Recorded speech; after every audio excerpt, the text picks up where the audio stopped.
Sir ನಮಸ್ಕಾರ sir, ಹೇಗಿದ್ದೀರಾ sir? ನೋಡಪ್ಪ, ನೋಡಿದ್ರೆ ಗೊತ್ತಾಗುತ್ತೆ. ಸರ್ ಇವತ್ತು ಸಕ್ಸಸ್ ಮೀಟಲ್ಲಿ ಇದ್ದೀವಿ, ಎಷ್ಟು ಖುಷಿಯಾಗುತ್ತೆ ಸರ್ ಸಕ್ಸಸ್ ಮೀಟಲ್ಲಿದ್ದೀರ?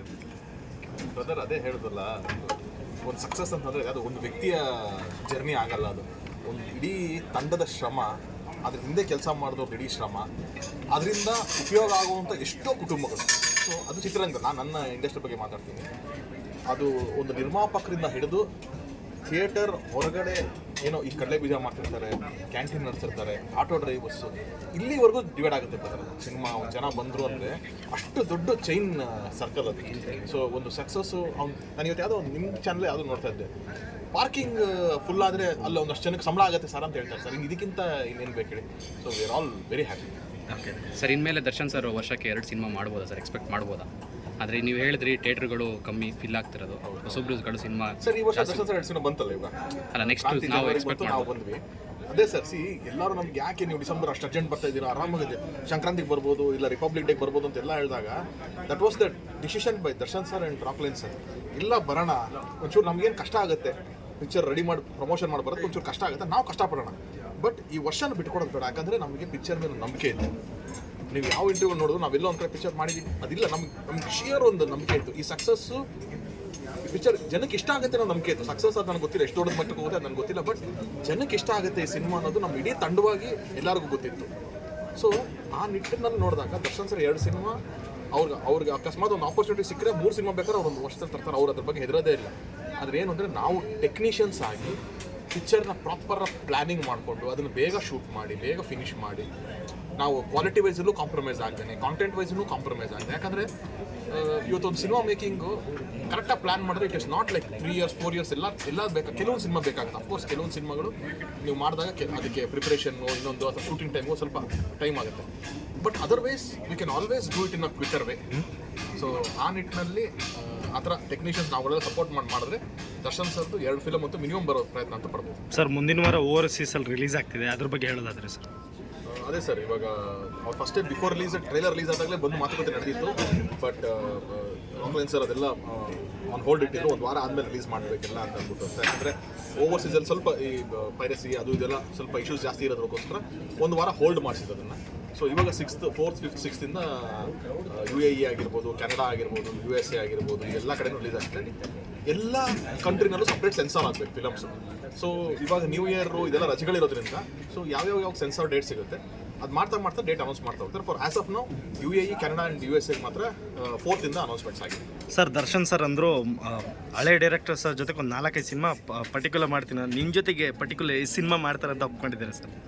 3 ಆಯ್ತಲ್ಲ ಬರ್ತಾರೆ ಆಲ್ರೆಡಿ. ಈಗ ನನಗೆ 100% ರೇಷೋ ಬಂದಿದೆಯಲ್ಲ. ಈಗ ನಾನು 3 ಸಿನಿಮಾ ಮಾಡಿರೋ ಡೈರೆಕ್ಟರ್ ಆಗಿ, ಅದ್ರಲ್ಲಿ 3 ಸಿನಿಮಾ ಮಾಡಿದ್ದೀನಿ.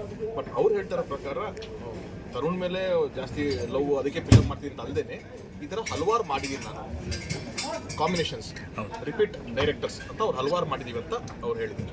ಸರ್ ದರ್ಶನ್ ಸರ್ ಪೈರಸಿ ಬಗ್ಗೆ ಮಾತಾಡೋರು, ಏನು ಸರ್ ಏನಾಗಿದೆ? ಪೈರಸಿ ಏನಾರು ಆಗಿದೆಯಾ ಸಿನಿಮಾ? ಹೇಗೆ ಸರ್? ಪೈರಸಿ ಅನ್ನೋದಕ್ಕಿಂತ ಈ ರೀಲ್ಸ್ಗಳಲ್ಲೆಲ್ಲ ಕೆಲವು ಟೈಮ್ ಏನು ಮಾಡ್ತಾರೆ, ಎಮೋಷ್ನಲ್ಗೆ ಸಖತ್ ಎಕ್ಸೈಟ್ ಆಗಿ ಕೂಡ ರೀಲ್ಸಲ್ಲಿ ಹಾಕ್ಬಿಡ್ತಾರೆ. ಅವರು ಫುಲ್ ಸೀನ್ ಹಾಕ್ಬಿಡ್ತಾರೆ. ಅದು ಯಾವುದು ಎಮೋಷ್ನಲ್ ಸೀನ್ ಇರ್ಬೋದು, ಆ್ಯಕ್ಷನ್ ಬ್ಲಾಕ್ ಇರ್ಬೋದು, ಅದು ನಿಮಗೆ ನೋಡಿಲ್ದಿರೋರಿಗೆ ಅದು ನಿಮಗೆ ಬ್ರೇಕ್ ಮಾಡಿಬಿಡುತ್ತೆ. ಒಂದು ಎಕ್ಸೈಟ್ಮೆಂಟ್ನ ಬ್ರೇಕ್ ಮಾಡುತ್ತೆ, ಪಾಯಿಂಟ್ ನಂಬರ್ 1. ಇನ್ನೊಂದು ಯಾವುದೋ ಒಂದು ಕೆಟ್ಟ ಥಿಯೇಟರ್ನಲ್ಲಿ ಅದನ್ನು ರೆಕಾರ್ಡ್ ಮಾಡಿ, ಮೊಬೈಲಲ್ಲಿ ರೆಕಾರ್ಡ್ ಮಾಡಿ ಅದನ್ನು ನಿಮಗೆ ಎಲ್ಲೋ ಒಂದು ಪೈರಸಿ ಮಾಡೋದಕ್ಕೆ ಪ್ರಯತ್ನ ಪಡ್ತಿರ್ತಾರಲ್ಲ, ಅವ್ರಿಗೆ ಹೇಳಿದ್ದು ನೀವುಗಳು ಯಾವುದು ಥಿಯೇಟ್ರಲ್ಲೇ ಮಾಡಬೇಕಾ? ಆ ಟೈಮಲ್ಲಿ ಯಾರೊಬ್ರು ಅವ್ರ ಫ್ಯಾನ್ಸು ಯಾರೊಬ್ರು ನೋಡ್ಬೋದಾ ಅಲ್ಲಿ? ಆಮೇಲೆ ಇವತ್ತಿರೋ ಟೆಕ್ನಾಲಜಿಗೆ ಪೈರಸಿ ಯಾರು ಮಾಡ್ತಿರೋದು ಕಂಡುಹಿಡಿಯೋದು ತುಂಬ ಟಫ್ ಇಲ್ಲ. 1. 2ನೇದು ಲೀಗಲಿ ಗೌರ್ಮೆಂಟ್ ಕಡೆಯಿಂದ ತುಂಬ ಸ್ಟ್ರಿಕ್ಟ್ ರೂಲ್ಸ್ ಬಂದಿದೆ, ಗೂಂಡಾ ಕಾಯ್ದೆ ತಂದಿದ್ದಾರೆ ಅದ್ರ ಮೇಲೆ. ಸೊ ಲೀಗಲಿನೂ ಅವ್ರಿಗೆ ತೊಂದರೆ ಆಗುತ್ತೆ ಜಾಸ್ತಿ. ಸೊ ಹೀಗೆಲ್ಲ ಇರುತ್ತೆ.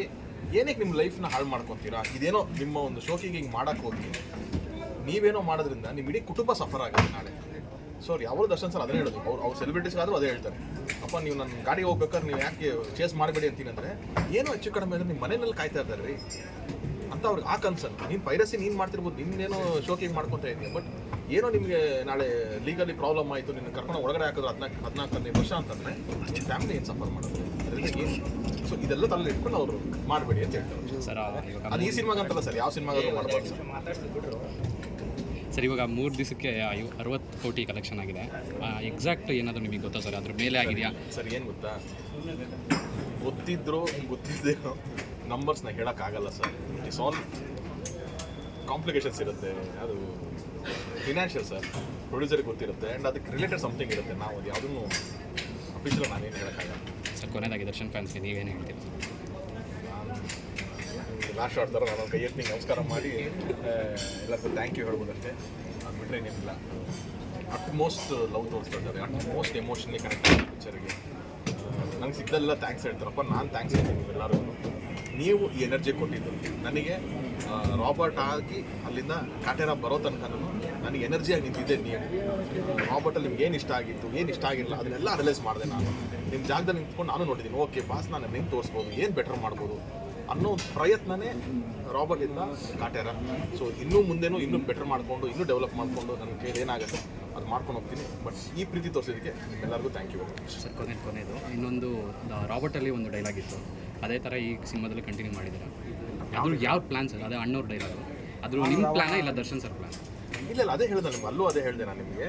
ನನಗೆ ರಂಗಭೂಮಿ ಒಲವು ಜಾಸ್ತಿ ಇರೋದ್ರಿಂದ ರಂಗಭೂಮಿ ಇದು ತರಬೇಕು ಅಂತ ಅಷ್ಟೇ ನನಗೆ. ಸೊ ಅದೆಲ್ಲ ನಾಟಕದ ಡೈಲಾಗ್ಗಳು. ನೀವು ಭಕ್ತ ಪ್ರಹ್ಲಾದ ನಾಟಕ ನೋಡಿದ್ರೆ ಅದೇ ಡೈಲಾಗ್ ಸಿಗುತ್ತೆ ನಿಮಗೆ, ಅಥವಾ ನಿಮಗೆ ನಾನು ರಾವಣಂದು ನೀವು ನೋಡಿದಾಗ್ಲೂ ಅದೇ, ನಾವು ನಾಟಕಗಳಾದರೂ ಅದೇ ಡೈಲಾಗೇ ಮಾತಾಡ್ತೀವಿ. ಸೊ ಅದನ್ನು ತರಬೇಕು ದರ್ಶನ್ ಸರ್ ಹತ್ರ ಅಂತ ಅಂದ್ಬಿಟ್ಟು ಪ್ರಯತ್ನ ಪಟ್ಟಿದ್ದೀನಿ. Thank you sir. Thank you sir. Last ಒಂದು ಕೆಲವು ಫ್ರೆಂಡ್ಸ್ಗಳೆಲ್ಲ ಕೇಳ್ತಾ ಇರ್ತಾರೆ, ಹಾಗೆ ಕೇಳಬೇಕು ಅಂತ. ತರುಣ್ ಸರ್ ಹತ್ರ ನವಗ್ರಹ 2 ಏನಾರ ಪ್ಲಾನ್ ಎಲ್ಲ ಇದೆಯಾ ಅಂತ ಕೇಳಿ. ಅದು ಸರ್, ಅದು ದಿನಕರ್ ಅವರ ಮಗು ಅದು. ಸೊ ಅವರು ಡಿಸಿಷನ್ ತೊಗೋಬೇಕು ಅದನ್ನು. ಹಂಗೇನೋ ಮಾಡ್ತೀನಿ ಅಂತಂದರೆ ನಾನು ಖಂಡಿತವಾಗ್ಲೂ ಜೊತೆ ನಿಂತ್ಕೊಂಡು ಸಪೋರ್ಟ್ ಮಾಡಿಕೊಂಡು ಅದಕ್ಕೆ ಏನು ಬೆಟರ್ ಮಾಡಬೇಕು ನಾನು ಬೇಕಾದ್ರೆ ರೈಟ್ರಾಗಿ ನಿಂತ್ಕೋತೀನಿ. ಕೋ ಡೈರೆಕ್ಟ್ರಾಗಿ ಬಾ ಅಂದರೂ ಬರ್ತೀನಿ, ಅಸೋಸಿಯೇಟ್ ಡೈರೆಕ್ಟರ್ ಅಸಿಸ್ಟೆಂಟ್ ಡೈರೆಕ್ಟ್ರಾಗಿ ಬಾ ಅಂದರೂ ಆ ಸಿನಿಮಾ ಮಾಡಿಕೊಡ್ತೀನಿ ನಾನು. ನನಗೆ ಭಾಳ ಪ್ರೀತಿ, ನನ್ನ ಮನಸ್ಸಿಗೆ ತುಂಬ ಹತ್ರವಾಗಿರೋ ಸಿನಿಮಾ ನವಗ್ರಹ. ಅದು ಪಾರ್ಟ್ 2 ಅಲ್ಲ, ಪಾರ್ಟ್ 10 ತನಕ ಮಾಡ್ತೀರಾ ಅಂತಂದ್ರೂ I am always game for ಅದು. ಬಟ್ ಡಿಸಿಷನ್ನು ದಿನಕರ್ ಹೇಳಿ. Thank you sir. Thank you sir.